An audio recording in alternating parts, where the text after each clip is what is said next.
मां लक्ष्मी ने स्वयं कहा है, अगर घर की यह 5 चीज किसी को दे दी जाए तो धन संपत्ति ही नहीं, सुख शांति भी सदा के लिए छीन जाएगी। क्या आप जानते हैं, आपके घर की 5 साधारण चीजें ही आपकी किस्मत तय करती है।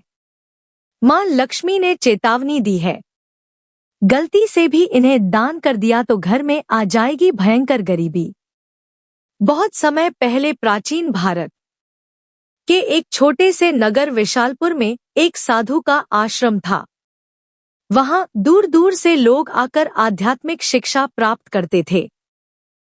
नगरवासी साधु को आचार्य देव कहते थे, क्योंकि वे केवल भिक्षा लेकर जीवन व्यतीत नहीं करते थे बल्कि लोगों को सही जीवन जीने की राह भी दिखाते थे। विशालपुर नगर समृद्ध था। लोगों के घर धन, धान, गहनों और रत्नों से भरे रहते थे। नगरवासी मानते थे कि यह सब माता लक्ष्मी की कृपा से ही है। नगर के बीचों बीच माता लक्ष्मी का एक भव्य मंदिर था।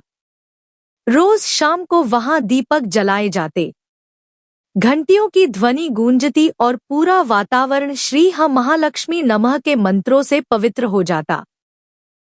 लेकिन एक परिवार ऐसा भी था जो नगर में सबसे समृद्ध होने के बावजूद धीरे धीरे कंगाल होने की ओर बढ़ रहा था। यह परिवार था वसुदेव जी का। वासुदेव जी नगर के सबसे बड़े व्यापारी थे। उनके पास सोने चांदी के ढेर थे, नौकर चाकर थे और अनाज के कोठार भरे रहते थे। फिर भी कुछ वर्षों के भीतर उनका घर वीरान होने लगा। धन की जगह कर्ज बढ़ने लगा, नौकर छोड़कर जाने लगे और घर में अशांति फैल गई। लोग हैरान थे कि ऐसा क्यों हो रहा है। आखिर माता लक्ष्मी की कृपा एक समृद्ध घर से क्यों उठ गई। वासुदेव जी भी परेशान थे। एक रात वे चिंतित होकर सो रहे थे। तभी उन्हें एक स्वप्न आया। स्वप्न में माता लक्ष्मी प्रकट हुई। उनके मुखमंडल से दिव्य आभा निकल रही थी। 4 हाथों में कमल, शंख, गदा और सोने के सिक्कों की वर्षा करने वाला पात्र था। उनकी मुस्कान शांति और कृपा से भरी थी, लेकिन आंखों में कठोर सत्य छिपा था। माता बोली, वासुदेव, तुम दुखी क्यों हो? क्या तुम्हें याद नहीं कि धन की रक्षा करना भी एक तपस्या है? तुमने अपने घर की 5 पवित्र वस्तुएं बार बार दूसरों को देकर मेरे निवास को अशुद्ध कर दिया, इसलिए मैं तुम्हारे घर से विदा हो गई। वासुदेव ने हाथ जोड़कर कहा, मां मुझे क्षमा करें। कृपया मुझे बताइए कि वे 5 वस्तुएं कौन सी हैं जिन्हें देने से घर में गरीबी आती है। माता ने कहा, यह रहस्य मैं बताऊंगी, परंतु ध्यान रहे यह केवल तुम्हारे लिए नहीं बल्कि पूरे नगर और संसार के लिए शिक्षा है। 5 वस्तुएं कभी भूलकर भी घर से बाहर नहीं देनी चाहिए, क्योंकि यह वस्तुएं मेरे निवास की जड़ें हैं। इन्हें खोने से घर निर्धन और अपवित्र हो जाता है। इतना कहकर माता अदृश्य हो गई। वासुदेव घबराकर उठ गए। उनका शरीर पसीने से तरबतर था। अगले दिन वे भागते हुए आचार्य देव के आश्रम पहुंचे और सारी घटना सुनाई। आचार्य देव ने शांत होकर कहा, वासुदेव, यह कोई साधारण सपना नहीं है। यह स्वयं लक्ष्मी का आदेश है। अब तुम्हें धैर्य रखना होगा। माता लक्ष्मी ने जो 5 रहस्य बताए हैं, उन्हें समझने के लिए तुम्हें एक आध्यात्मिक यात्रा करनी होगी। तभी तुम्हें सच्चा उत्तर मिलेगा। और इस प्रकार यात्रा शुरू हुई। वसुदेव ने अपनी पत्नी सुभद्रा और बेटे माधव के साथ नगर छोड़ दिया और आचार्य देव के आदेश पर हिमालय की ओर प्रस्थान किया। रास्ते में उन्हें तरह तरह की घटनाएं घटी। एक गांव में उन्होंने देखा कि एक महिला अपने घर का चूल्हे की राख दूसरों को दे रही है। वसुदेव को तुरंत माता लक्ष्मी की बात याद आई। क्या राख की भी उनमें से एक वस्तु है? उन्होंने महिला से पूछा, बहन तुम यह राख क्यों बांट रहे हो? महिला ने कहा, महाराज लोग मानते हैं कि राख खेत में डालने से फसल अच्छी होती है।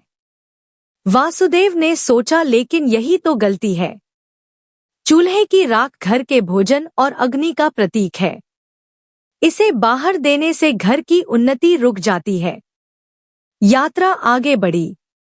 वसुदेव, सुभद्रा और माधव पहाड़ों की कठिन राह से गुजर रहे थे।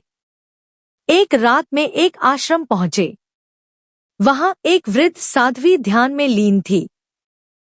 साध्वी ने वसुदेव को देखकर मुस्कुराते हुए कहा, तुम्हें लक्ष्मी माता के 5 रहस्य जानने हैं ना? ध्यान से सुनो। यह पहली वस्तु है चूल्हे की राख। इसे किसी को मत दो। यह घर की लक्ष्मी को बाहर कर देती है। वासुदेव ने प्रणाम किया और रहस्य को याद कर लिया। दूसरे दिन वे आगे बढ़े। एक गांव में देखा कि लोग अपने घर से झाड़ू निकालकर दूसरों को दे रहे हैं। वसुदेव ने आश्चर्य से पूछा, तुम लोग ऐसा क्यों करते हो? एक युवक बोला, हम मानते हैं कि पुराना झाड़ू देने से दरिद्रता चली जाती है। लेकिन तभी आकाश में गड़गड़ाहट हुई, जैसे स्वयं माता लक्ष्मी बोल रही हो। मूर्खों, झाड़ू लक्ष्मी का निवास है। यह घर की स्वच्छता और समृद्धि का प्रतीक है। इसे बाहर देने से लक्ष्मी घर से चली जाती है। वासुदेव को दूसरी वस्तु का भी रहस्य मिल गया, झाड़ू। तीसरा रहस्य उन्हें एक कुटिया में मिला। वहां एक वृद्ध साधक बैठे थे। उनके सामने दीपक जल रहा था। साधक ने कहा, बेटा, घर का जलता हुआ दीपक या उससे जली हुई लौ कभी किसी को मत दो। यह घर की ज्योति और आयु का प्रतीक है। इसे देने से सुख शांति चली जाती है। वसुदेव ने तीसरी वस्तु भी जान ली। आगे चलते चलते वे एक गांव पहुंचे। वहां एक परिवार ने अपने घर का नमक पड़ोसियों को उधार दिया। उसी रात उस परिवार के यहाँ कलह मच गई। साध्वी ने समझाया, नमक रिश्तों की मिठास और स्थिरता का प्रतीक है। घर का नमक देना लक्ष्मी को अपमानित करना है। अब वसुदेव को चौथी वस्तु भी मिल गई, नमक। अंततः हिमालय के पास एक गुफा में तप करते एक योगी ने अंतिम रहस्य बताया। योगी बोले, वसुदेव, 5वीं वस्तु है कपड़े का कोना या पल्लू। महिलाएं अक्सर पुराने कपड़े का पल्लू काट कर दे देती हैं, लेकिन यही स्त्री की लक्ष्मी और घर की मर्यादा का प्रतीक है। इसे देना घर के भाग्य को काटना है। अब 5 वस्तुएं स्पष्ट थी। पहला चूल्हे की राख, दूसरा झाड़ू, तीसरा जलता दीपक, चौथा नमक, 5वां कपड़े का कोना। वसुदेव ने कृतज्ञ होकर योगी को प्रणाम किया। अब 5 रहस्यों को जानकर वसुदेव अपनी पत्नी सुभद्रा और पुत्र माधव के साथ नगर की ओर लौटने लगे। रास्ते भर वे मन ही मन माता लक्ष्मी के उपदेशों को दोहराते रहे। नगर पहुंचते ही उन्होंने सबसे पहले आचार्य देव के चरणों में प्रणाम किया और पूरी यात्रा का वर्णन किया। आचार्य देव ने मुस्कुराकर कहा, वसुदेव, तुम्हें अब सच्चा ज्ञान मिल गया है। इन रहस्यों को केवल अपने तक सीमित मत रखना, बल्कि नगरवासियों को भी बताओ ताकि वे भी लक्ष्मी के अपमान से बच सके। आचार्य देव की आज्ञा पाकर वसुदेव ने नगर के बीचों बीच सभा बुलाई। सभा में नगर के लोग बड़ी संख्या में उपस्थित हुए। वसुदेव ने हाथ जोड़कर कहा, बंधुओं, मैं स्वयं अपनी गलतियों के कारण निर्धनता और कष्ट का भागी बना। माता लक्ष्मी ने मुझे स्वप्न में दर्शन दिए और बताया कि 5 वस्तुएं कभी घर से बाहर नहीं देनी चाहिए। इतना कहकर उन्होंने क्रम से सब समझाया। पहली वस्तु है चूल्हे की राख, दूसरी झाड़ू, तीसरी जलता दीपक, चौथी नमक और 5वीं कपड़े का कोना। लोगों ने आश्चर्य और श्रद्धा से यह बातें सुनी। तभी आकाश में एक दिव्य प्रकाश फैला और माता लक्ष्मी स्वयं प्रकट हुई।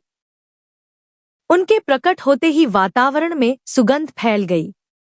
मंदिरों की घंटियां अपने आप बज उठी और लोग भाव विभोर होकर उनके चरणों में झुक गए। माता बोली, वासुदेव ने जो कहा वह सत्य है। तुम सब जान लो कि यह 5 वस्तुएं मेरे निवास की जड़ है। जो इन्हें बाहर देता है वह अपने ही घर से मुझे विदा करता है।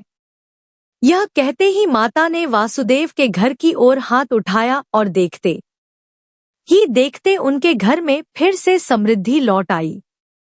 कोठार भर गए, नौकर लौट आए और पूरे घर में शांति का वास हो गया। नगर के लोग यह चमत्कार देखकर स्तब्ध रह गए और माता लक्ष्मी के जयकारे करने लगे। नगर में अब यह शिक्षा फैल गई कि कोई भी व्यक्ति घर की 5 वस्तुएं बाहर ना दे। लोग अपने घरों में सावधानी रखने लगे। पहले जो लोग अंधविश्वास में पड़कर झाड़ू, राख, नमक या दीपक दूसरों को दे देते थे, उन्होंने यह सब बंद कर दिया।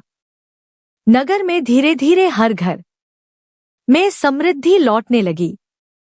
लोग समझ गए कि लक्ष्मी केवल सोने, चांदी या धन में ही नहीं बल्कि घर की पवित्रता, भोजन, स्वच्छता और मर्यादा में भी रहती है। वसुदेव अब नगर में आदर्श बन गए। वे धनवान तो थे ही, पर अब उन्होंने अपने धन को धर्म और सेवा में लगाना शुरू किया। उन्होंने गरीबों के लिए अन्न क्षेत्र बनवाया, परंतु घर की 5 वस्तुएं देने से हमेशा इनकार करते। जो भी उनसे यह चीजें मांगता वह विनम्रता से कह देते, भाई यह माता लक्ष्मी की मर्यादा है, इन्हें देने से मेरे ही नहीं तुम्हारे घर की भी समृद्धि घट जाएगी। लोगों ने भी इस शिक्षा को हृदय से स्वीकार कर लिया। समय बीतने पर नगर विशालपुर दूर दूर तक प्रसिद्ध हुआ कि वहां ना तो कोई निर्धन रहता है और ना ही किसी के घर में कलह होती है। यह सब केवल माता लक्ष्मी की शिक्षा का परिणाम था। माता लक्ष्मी समय समय पर नगर में आकर वसुदेव को आशीर्वाद देती और नगर वासियों को याद दिलाती कि लक्ष्मी केवल धन की देवी नहीं बल्कि संतुलन, संयम और मर्यादा की शक्ति है। अंततः वासुदेव के जीवन की सबसे बड़ी सीख यही बनी कि लक्ष्मी की कृपा केवल मेहनत से ही नहीं बल्कि मर्यादा के पालन से भी प्राप्त होती है। माता लक्ष्मी केवल धन संपत्ति की देवी नहीं बल्कि वे पवित्रता, मर्यादा और संतुलन की शक्ति है। घर की समृद्धि बनाए रखने के लिए मेहनत और सदाचार के साथ साथ मर्यादा का पालन भी आवश्यक है। चूल्हे की राख, झाड़ू, जलता दीपक, नमक और कपड़े का कोना, ये 5 चीजें लक्ष्मी का निवास मानी जाती है। इन्हें घर से बाहर देने का अर्थ है लक्ष्मी को स्वयं विदा करना। हमारी यह वीडियो पसंद आई हो और दी गई जानकारी उपयोगी लगी हो तो वीडियो को एक लाइक जरूर करें, साथ ही वीडियो को अपनी फैमिली, दोस्तों और रिश्तेदारों में जरूर शेयर करें। और आगे भी ऐसे ही ज्ञानवर्धक वीडियो देखने के लिए हमारे चैनल धार्मिक कहानियां, भजन एंड कीर्तन सब्सक्राइब करके बेल आइकन दबाकर ऑल पर से कर ले। मिलते हैं ऐसी एक और नई वीडियो और एक नई जानकारी के साथ। तब तक के लिए आप और आपका परिवार हमेशा स्वस्थ रहे। और हाइप के ऑप्शन पर क्लिक करना न भूले, आपका सहयोग बहुत ही मायने रखता है। ऐसी और नई वीडियो देखने के लिए हमारे चैनल को सब्सक्राइब करें। वीडियो पूरा देखने के लिए धन्यवाद। जय श्री कृष्ण।